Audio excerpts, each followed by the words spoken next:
लोकसभा 2024 चुनाव के लिए केरल के वायनाड में 3 मार्च का दिन काफी रोमांच से भरा रहा। राहुल गांधी ने केरल के वायनाड में अपनी बहन प्रियंका गांधी और कांग्रेस के वरिष्ठ नेता के.सी. वेणुगोपाल जैसे कई बड़े नेताओं के साथ रोड शो किया, जिसके बाद उन्होंने नॉमिनेशन फाइल किया। अब सवाल ये कि वायनाड ही क्यों?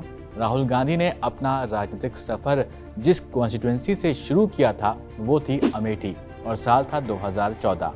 इसके बाद 2019 के चुनाव में राहुल गांधी ने अमेठी के साथ वायनाड से भी चुनाव लड़ने का फैसला लिया था।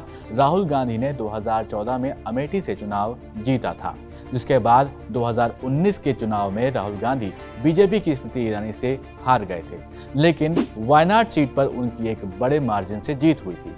इस वीडियो में समझते हैं कि वायनाड को राहुल गांधी ने आखिर क्यों चुना, वायनाड को क्यों कहा जाता है दक्षिण का काशी, और राहुल गांधी के पिता राजीव गांधी का वायनाड से क्या कनेक्शन है।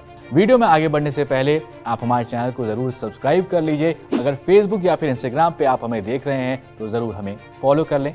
मेरा नाम है सैयद सोबान, आप देख रहे हैं स्विच।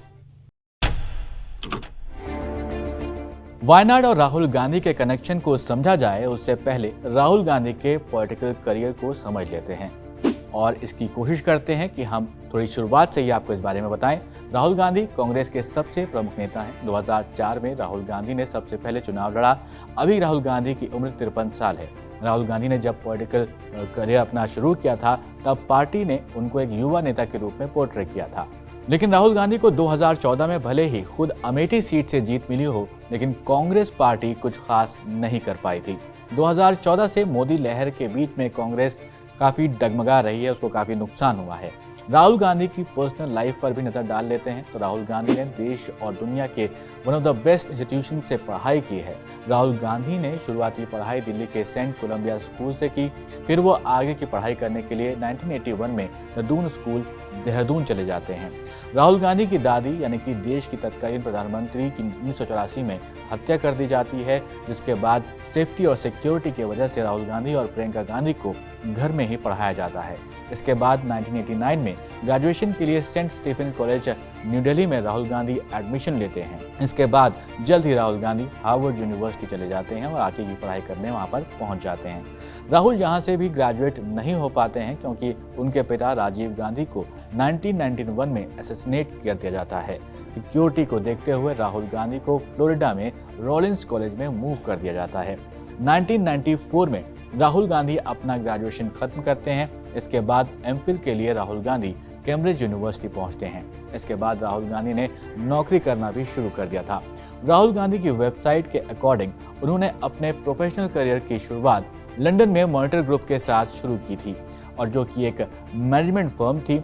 इसके बाद जल्दी राहुल गांधी वापस भारत पहुंच जाते हैं और मुंबई में खुद की एक टेक्नोलॉजी कंसल्टेंसी की शुरुआत कर देते हैं, जहां वो टीम को डायरेक्टर के रूप में लीड करते हैं। 2002 में इस फर्म को सेटअप किया गया था जिसका नाम था बैकड्रॉप सर्विसेज प्राइवेट लिमिटेड। इसके अलावा राहुल गांधी ने एक और फर्म बैकऑप्स यूके का भी सेटअप किया था।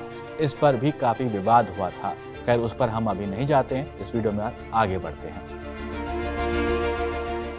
साल था 2003। अखबारों में चर्चा तेज थी कि राहुल गांधी जल्द ही सियासी मैदान में एंट्री करने वाले हैं। 2004 में राहुल गांधी ने कांग्रेस की गढ़ रहे अमेठी का दौरा अपनी बहन प्रियंका गांधी के साथ किया और इसके बाद ये साफ हो गया था कि राहुल गांधी पॉलिटिक्स में एंट्री लगभग कर चुके हैं। अमेठी सीट के बारे में आपको बताएं तो साल 1981 में जब राजीव गांधी के भाई संजय गांधी की मृत्यु हो गई, तब राजीव गांधी को अमेठी की जिम्मेदारी दी गई थी। 1981 के उपचुनाव में राजीव गांधी जीते थे, जिसके बाद लगातार 1991 तक राजीव गांधी चुनाव जीतते रहे।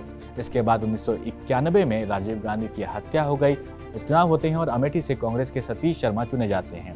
इसके बाद 1999 में राजीव गांधी की पत्नी सोनिया गांधी चुनावी मैदान में आती हैं और वो अमेठी से चुनाव जीत जाती हैं।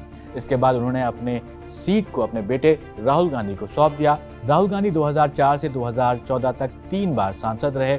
2019 में राहुल गांधी अमेठी से हार गए। गनीमत रहे कि राहुल गांधी वायनाड से चुनाव लड़ रहे थे और वो वहां से जीत गए थे। 2024 के चुनाव के लिए राहुल गांधी ने 3 मार्च को वायनाड से एक बार फिर नॉमिनेशन फाइल कर दिया है।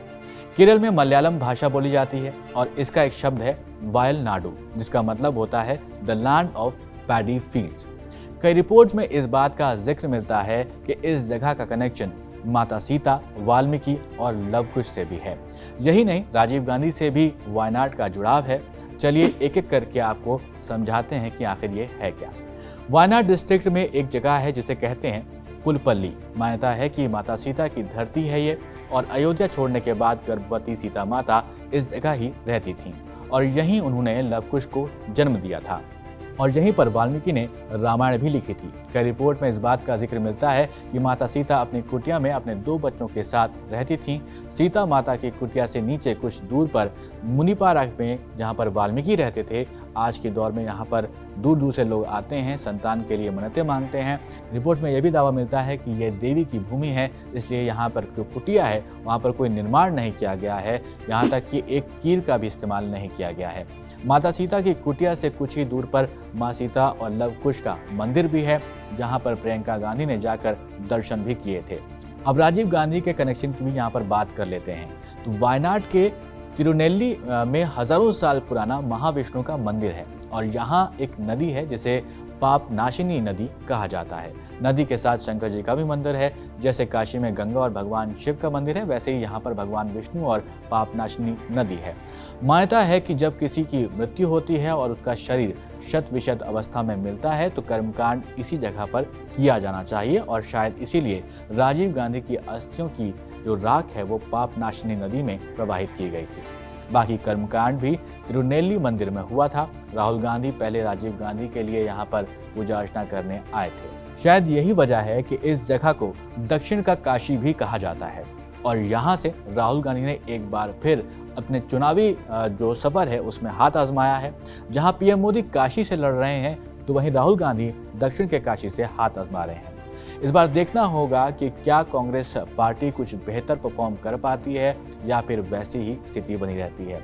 आप जरूर हमें कमेंट बॉक्स में लिखकर बताइएगा कि ये वीडियो आपको कैसा लगा और साथ ही ये भी बताइएगा कि क्या इस बार कांग्रेस का परफॉर्मेंस कुछ बेहतर हो सकता है या फिर नहीं।